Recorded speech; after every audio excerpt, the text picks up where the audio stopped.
சென்னையில் காணாமல் போன முன்னாள் திமுக எம்பி குப்புசாமியின் உதவியாளர் குமார் கொலை செய்யப்பட்டுள்ளதாக தகவலானது வெளியாகி இருக்கிறது. விவரங்களை செய்தியாளர் டேனியல் வழங்க கேட்கலாம். டேனியல், விவரங்கள் என்ன?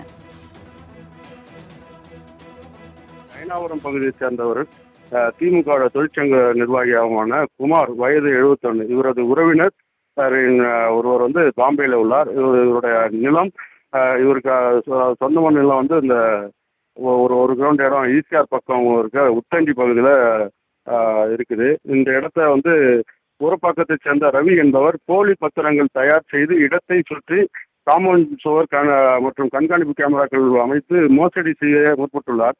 இந்த தகவல் பாம்பேயில் உள்ள இடத்தின் உரிமையாளருக்கு தெரிய வரவும் உடனடியாக சென்னையில் உள்ள தனது உறவினரான திமுக நிர்வாகி குமாருக்கு தகவல் தெரிவிக்கிறார். தகவலின் அடிப்படையில் சென்று பார்த்தபோது நிலம் மோசடி நடப்பதை கண்டு அங்கே காவல் நிலையத்தில் புகார் அளிக்கப்பட்டிருக்கார். விசாரணை நடந்து கொண்டிருந்த போது இரு தரப்பிலும் தங்களது நிலத்திற்கான ஆவணங்களையும் சமர்ப்பித்துள்ளனர். இதுல குமாரின் உறவினர் உடைய ஆவணங்களே உண்மையானது என தெரிய வந்தது. இதனால ரவி தரப்பு குமார் மேல கடும் கோபத்துக்கு ஆளாகியுள்ளனர். இந்த நிலையில கடந்த 16ஆம் தேதி சென்னையில் உள்ள குமாரை செல்போன் மூலம் ரவி தொடர்பு கொண்டு உங்களிடம் இடம் விஷயமாக பேச வேண்டும், தாம்பரம் வரும்படியாக கூறியுள்ளார். இதை நம்பிய அந்த குமார் ஆட்டோ மூலம் 16ஆம் தேதி மதியம் தாம்பரம் வந்துள்ளார்.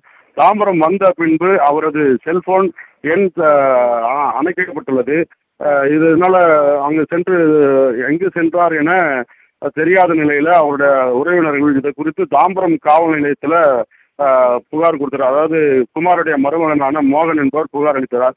இதை குறித்து தாம்பரம் போலீசார் வழக்கு பதிவு செய்து அவர் கடைசியாக பேசிய ரவி அவருடைய செல்போன் எண்ணை தொடர்பு கொண்டு அவரை காவல் நிலையம் அழைத்து தீவிரமாக விசாரித்தனர். விசாரணை நிலையில அவரை கழுத்தை நெரித்து கொலை செய்து செஞ்சி அருகே புதைத்துள்ளதாக கூறியுள்ளார். இது குறித்து காவல்துறை தரப்புல கூறும்போது 16ஆம் தேதி ஆட்டோ மூலம் தாம்பரம் வந்த குமார் அங்கு காருடன் காத்திருந்த ரவி மற்றும் இருவர் குமாரை நிலம் பார்ப்பதற்கு என சொல்லி திருப்பூர் வரை செல்ல வேண்டும் என கூறி காரில் அழைத்து கொண்டு சென்றுள்ளார். இதில் காரில் சென்று கொண்டிருக்கும் போது ஊரப்பாக்கம் பகுதியை தாண்டியவுடன் ஈசிஆர் இடம் தொடர்பாக நீ ஏன் தலையிடுகிறாய் என ரவி கேட்டு அவரிடம் வாக்குவாதத்தில் ஈடுபட்டுள்ளார். இதில் ஆத்திரமடைந்த ரவி கயிறால் கழுத்தை நெரித்து குமாரை கொலை செய்துள்ளார். பின்பு இந்த பிணத்தை கொண்டு போய் செஞ்சி, அதாவது திருவண்ணாமலை மாவட்டத்தை சேர்ந்த செஞ்சி பகுதியில் உள்ள ஒரு வனப்பகுதியில் புதைத்து விட்டு வந்துள்ளதாக முதல்கட்ட விசாரணையை தெரிவித்துள்ளனர். இது குறித்து குற்றவாளி ரவி கைது செய்து போலீசார் விசாரணை